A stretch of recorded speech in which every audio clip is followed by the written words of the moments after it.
Asin lang po. Binilang kayo ni Kuya Jun ng Jollibee. Okay. Gusto ko buksan mo. Maraming salamat po sa inyo. Mga bata, oh. Mga estudyante kumakain dito sa ilalim ng puno.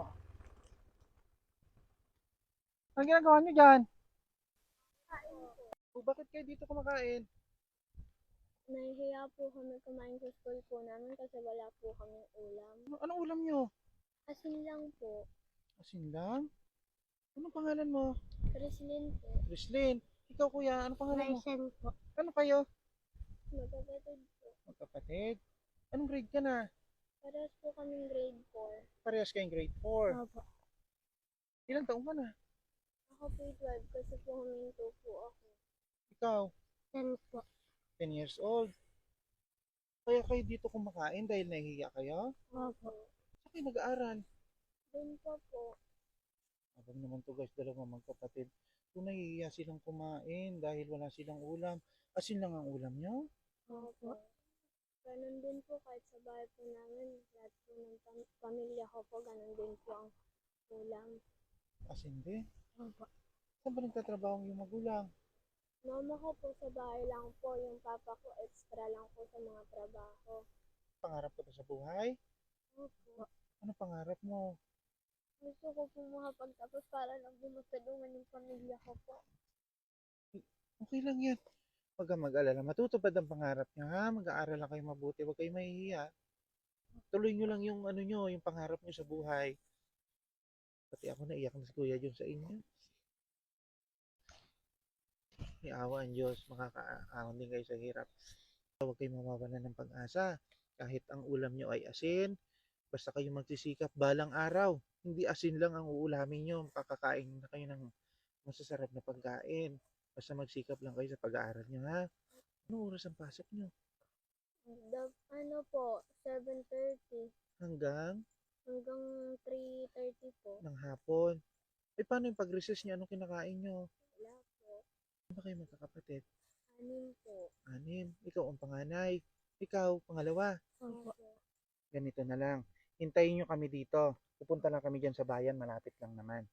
Hintayin nyo kami dito. Anong oras ba pasok nyo? Ano po, dapat po pag nag-1, nandun na po. Babalikan ko kayo dito. Bibilihan ko kayo ng ulam. Saglit lang. Hintayin nyo ako dito ha. Sige po. Huwag kayong aalis dito. Ano si kuya? Oh.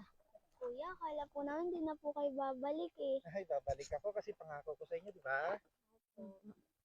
Naubos niyo ba yung pagkain nyo? Hindi po. Ayan, binalikan ko kayo kasi gusto ko magkaroon kayo ng ulaman lang o masarap na pagkain ngayong araw. Ha? Binilihan ko kayo ng ano ta? Anong tawag dito? Jollibee po. Nakakain ka ng ganito? Hindi pa? Hindi po po. O ganun. Tama. Binilihan kayo ni Kuya Jun ng Jollibee. Gusto ko para maging masarap yung pagkain nyo. O, tingnan mo. Tingnan mo. Buksan mo. Oh. Okay. Ah? Ay, bakit ka umiyak? Ha? Ngayon na kayo nakakain ito? Halika na. Kain na tayo.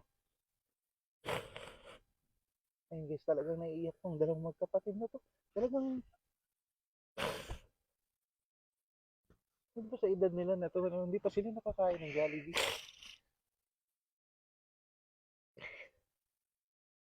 Hindi ba kayo nakakapunta ng bayan? Yeah? Ay, ito. Kainin nyo to, ha? Ito gusto kong ipatigim sa inyo itong Jollibee na to. Ito yung nakikita nyo lang saan dati? Sa TV. Oh, may TV ba kayo? Wala rin. May kuryente kayo sa bahay? Opo. Wala rin? Opo. Huwag ka na umiyak, kuya. Ha? Kung may matira kayo, iuwi nyo doon sa kapatid nyo para may makain kayo. Oh, ngayon, tignan nyo. Oh, dali. Hindi na po namin kakainin. Doon na lang po sa bahay para sabay-sabay po kami magkakapatid at magulang ko po. Napakabait naman itong bata na to. Hindi pa rin ba nakakatikim yung mga kapatid mo ng ganito? Hindi rin po. Marami naman to. Oh, marami yan, oh. Okay lang po. Ha?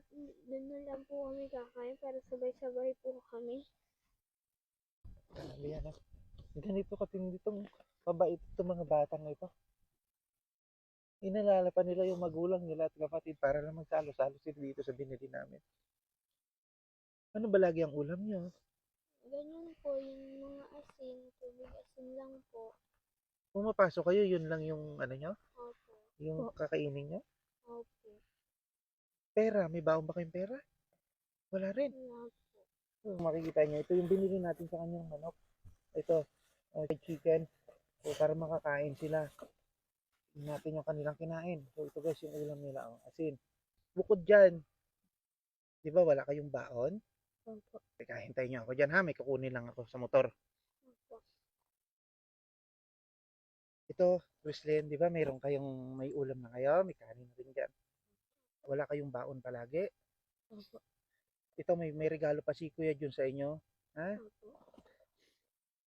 Gusto ko buksan mo. Ayan. Mat po. Ito, gamitin nyo ito pang baon nyo ha. Opo.